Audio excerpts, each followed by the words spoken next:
BJP कार्यालय पे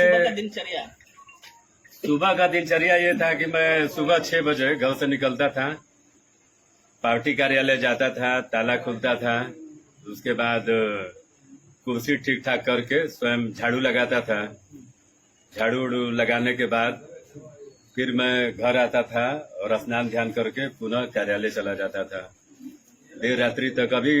कभी कभी तो ऐसा होता था कि किसी परीक्षा के कारण या किसी बीमारी के कारण किसी को हॉस्पिटल ही आना हो, परीक्षा के कारण विद्यालय आना हो, तो जो कार्यकर्ता होते थे वो मुझे फोन करते थे कि भाई मेरी लड़की आ रही है, चाहे लड़का आ रहा है, रात्रि में यहीं कार्यालय पे विश्राम करेंगे।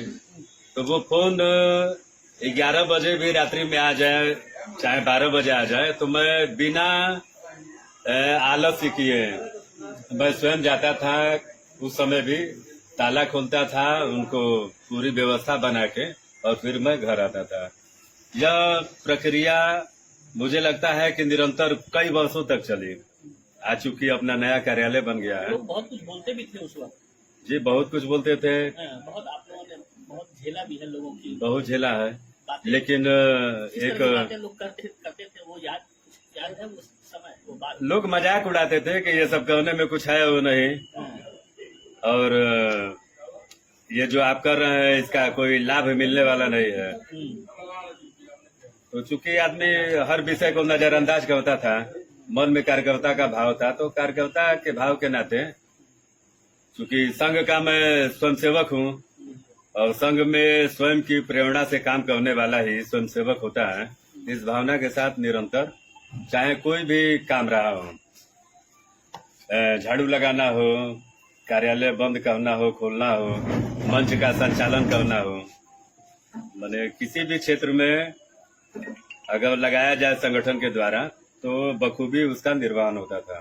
जो परिवार की जो जरूरतें थी वो कैसे आप पूरा करते थे? अब परिवार की जरूरतों को सबसे पहले तो संगठन की क्या जरूरत है उसको पूरा करना है, या भाव लेके आदमी काम करता था।